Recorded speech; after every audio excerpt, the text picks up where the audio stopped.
In 1978, 5 friends with a shared love of basketball set out to a nearby town to watch a game involving one of their favorite teams.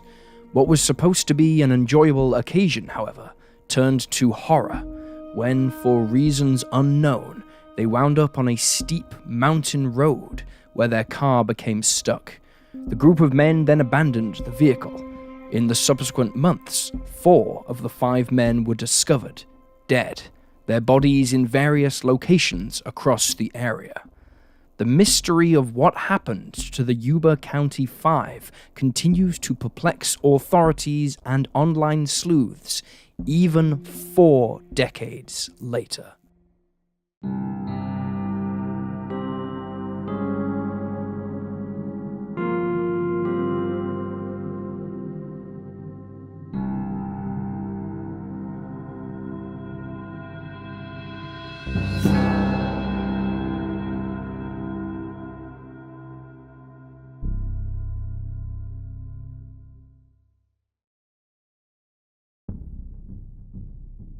Gary Mathias first showed signs of mental illness when he was still in high school, and was even hospitalized around the age of 16. After leaving school, he enlisted in the US Army, but consistently abused drugs during his years in service.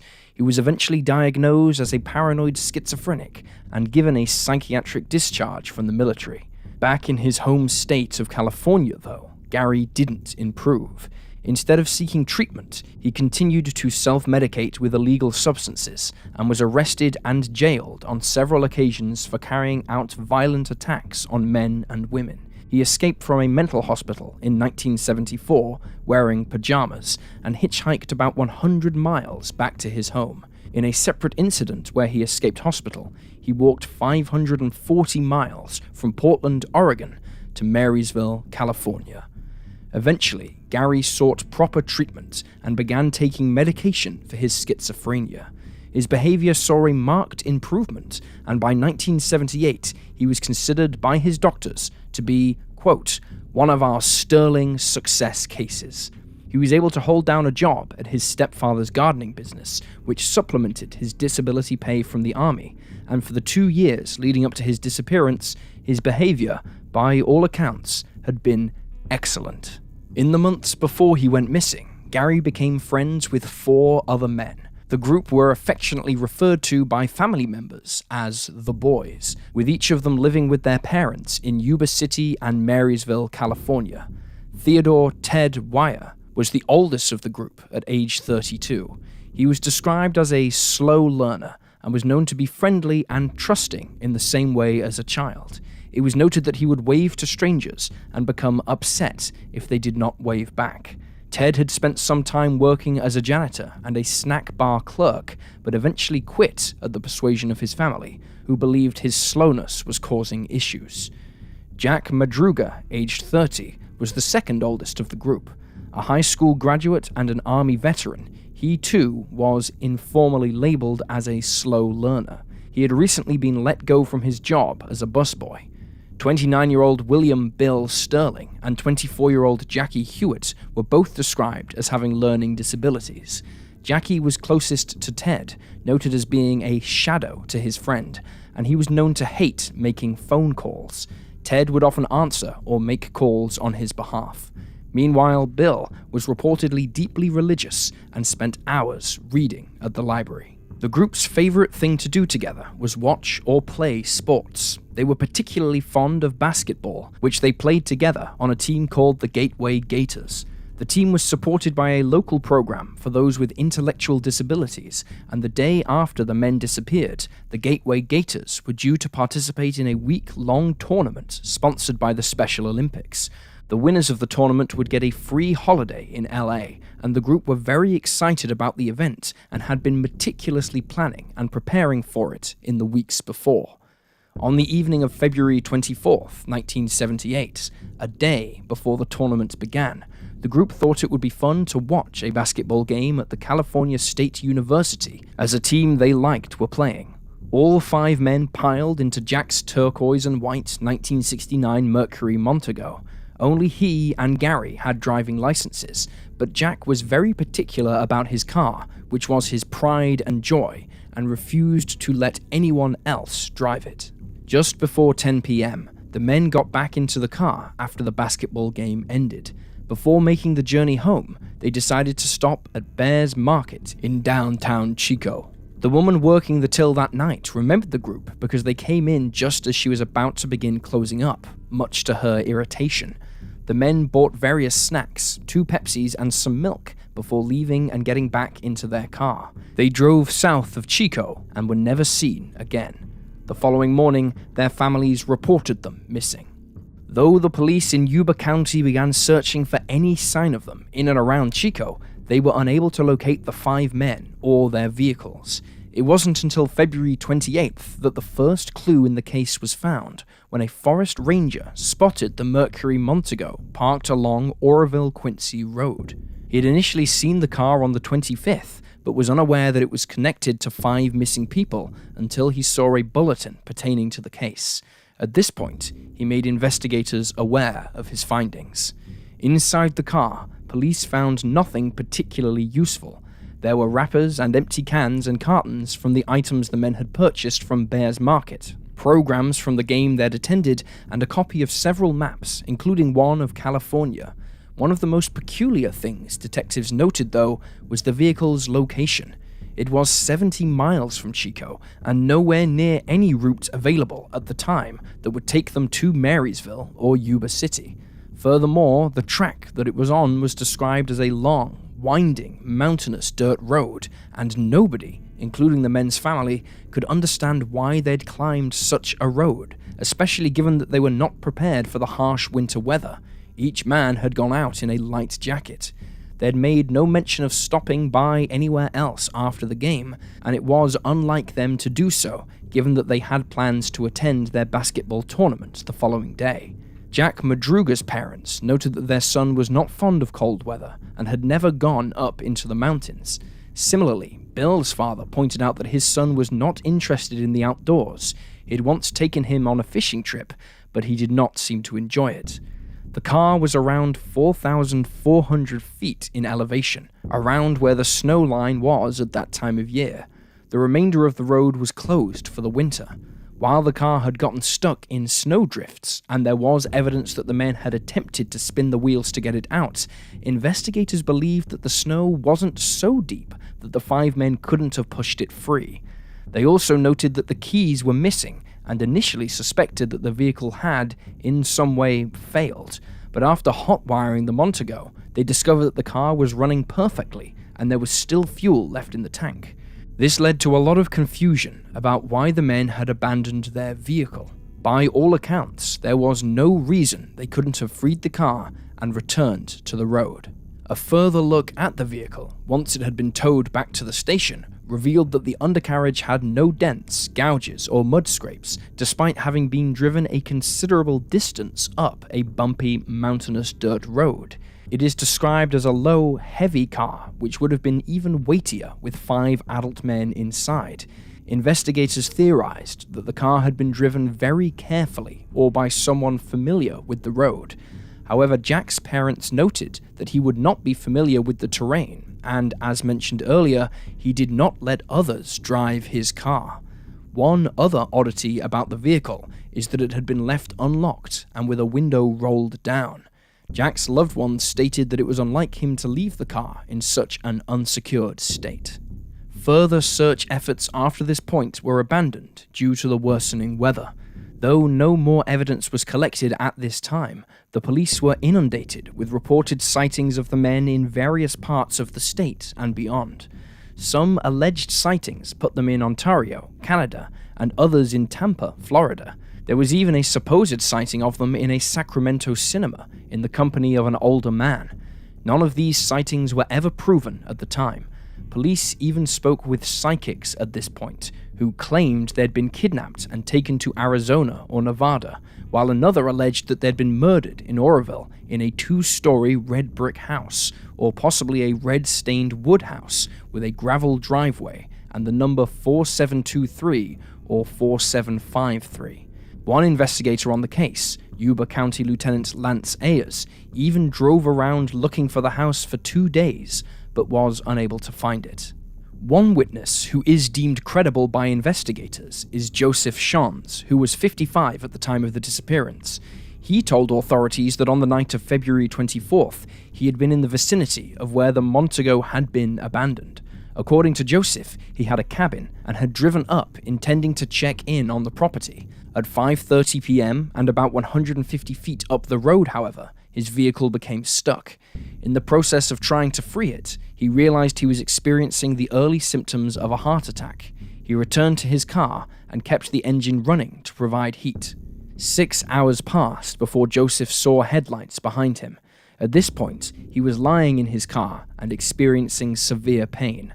The car behind him had a group of people around it, one of whom was a woman with a baby. He recalled shouting to them for help, but they ignored him, turning their headlights off and going quiet. Joseph later saw 2 more lights behind him, this time flashlights, and called out again. But once more, he was ignored, and the lights were turned off, giving way to darkness. A short time later, Joseph recalled that a pickup truck parked behind him for a brief time before continuing down the road. However, he told investigators that he couldn't be completely sure of this sighting because at that time he was delirious from the pain he was suffering. By morning, his car had run out of fuel and his symptoms had dulled down somewhat.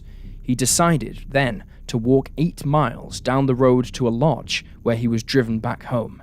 He passed by the Montego left behind by the Yuba County 5. He remembered hearing voices coming from this direction during the night. It has been confirmed that Joseph suffered a mild heart attack on the night of the 24th. If Joseph was correct when he said he heard voices and saw flashlights in the direction of the Montego, it is possible these voices and flashlights belonged to the missing men. However, Ted's mother noted that ignoring someone who was asking for help was not something her son would likely do. He and Bill once helped someone they knew get to hospital after overdosing on Valium. Ted wasn't afraid to aid someone in need. One other witness who had been deemed credible by investigators is a woman who worked at a store in Brownsville, a small town 30 miles from where the Montego was later found. On March 3rd, a week after the 5 men went missing, the witness saw flyers pertaining to the case. She recognized the photographs of the men included and told detectives that 4 of the 5 had stopped at the store the day after they went missing. Notably, they'd been inside a red pickup truck. A secondary witness, the store owner, corroborated this account. The witness identified Bill and Jackie as being in a telephone booth just outside the store. This is particularly interesting, as Jackie was known to have an aversion to making and taking phone calls. The store owner, meanwhile, said that Jackie was actually one of the men who entered the store alongside Ted. The pair purchased burritos, chocolate milk, and soft drinks. While those who knew the men considered that their purchases lined up with the kind of products they were known to buy, Ted's brother told the LA Times that it was completely out of character for him to be driving around Brownsville in an unidentified vehicle, especially when they were due at a basketball game they'd all been very much looking forward to. Months after the disappearances, on June 4th, a break in the bizarre case finally came. A group of passing motorcyclists decided to stop at a campsite about 19 miles from where the Montego had been located. At the campsite, there was a trailer maintained by the U.S. Forest Service. The front window had been broken, and when the group opened the door, they were met with a foul stench which emanated from inside. The smell turned out to be that of a decaying corpse. It was the body of Ted Weiher. 8 sheets had been wrapped around him, including his head, and his feet were badly frostbitten, almost gangrenous. His autopsy revealed that he'd died from a combination of starvation and hypothermia, and that he'd lost almost half of his 200-pound weight. The growth of his beard indicated that he'd lived for around 13 weeks from when he'd last shaved. Some of his personal possessions remained inside the trailer: a wallet with cash, a nickel ring with Ted engraved on it, and a gold necklace. One thing investigators found that his family could not identify was a gold watch. His family did not believe that it belonged to him, and the families of the other men could not identify it either. Additionally, Ted's shoes were nowhere to be found.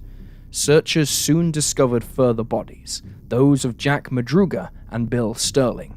They were on the opposite side of the road, about 11 miles from the Montego. Scavenging animals had fed off Jack's corpse, while the bones of Bill had been scattered across a small area. It was determined that both had died of hypothermia, and investigators had speculated that one of the men may have succumbed to sleep, one of the last stages of hypothermia, and the other stayed with him before finally passing away in the same manner. In the days that followed, Jackie's father found his son's backbone under a bush, just 2 miles from the trailer. His shoes and jeans were located nearby and helped to identify the remains. His skull was discovered a further day later, 300 feet from the bush. Dental records confirmed that the remains were, indeed, those of the 24-year-old.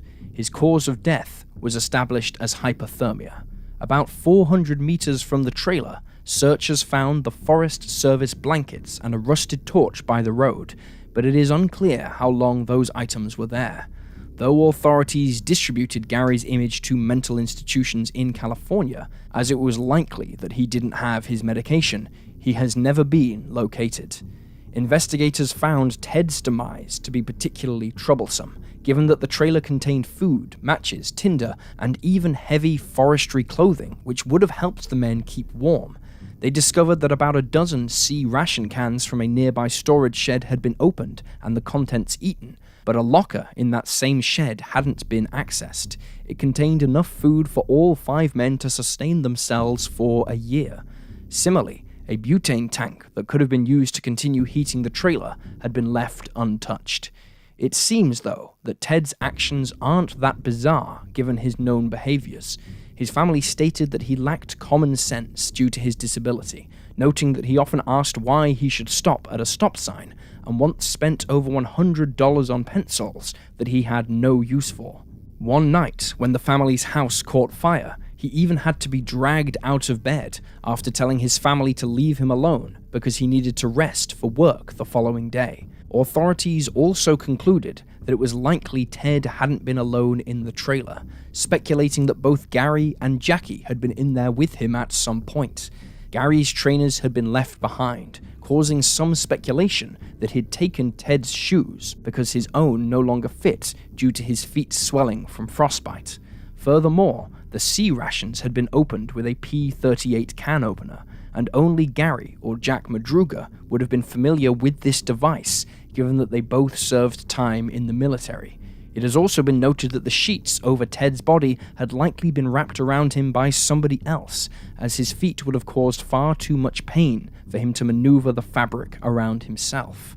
To this day, investigators still can't fully explain what happened to the Yuba County Five. It is still unclear as to how the men ended up on the dirt road, although there is speculation that they became lost. It has also been theorized that most of the men failed to feed themselves or clothe themselves with forestry clothing because they were afraid they would be accused of stealing. It is possible that they didn't start a fire inside the trailer because they had been told in the past not to start fires, although it has also been suggested that the men thought they'd broken into a private property and did not want to touch anything for fear of being reprimanded or apprehended by police. While authorities learned that Gary had friends in Forbestown and suggested that they got lost driving there, those friends have reportedly said he wouldn't drop by unannounced and that they had made no plans with him. The day before the men disappeared, a USFS Snowcat had gone to the trailer from the road where the Montego was found to clear snow from its roof. Police have speculated that the group followed the tracks left behind, falsely believing that the trailer wasn't far away. They suggested that Jack Madruga and Bill Sterling died of hypothermia about halfway through the walk, and that the remaining 3 men broke the trailer window to enter. While the Charlie Project notes that the families of the other men have said it's possible that Gary was involved in the incident that led to their deaths, investigators don't believe that he was involved, nor do they believe he is alive. Online theorists have proposed that Gary left the trailer to seek help but became lost, possibly in a heavily forested area, and his body has not been found because he is further away from the others and hidden by shrubs and foliage. The case of the Yuba County Five is a mystery to many, and Gary Mathias is still missing.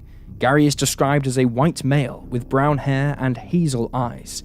He wears glasses and has a small birthmark on the right side of his chin. He is 5'10" and weighed 170 pounds at the time of his disappearance. He was 25 when he went missing, and if he is still alive, will be 70 years old.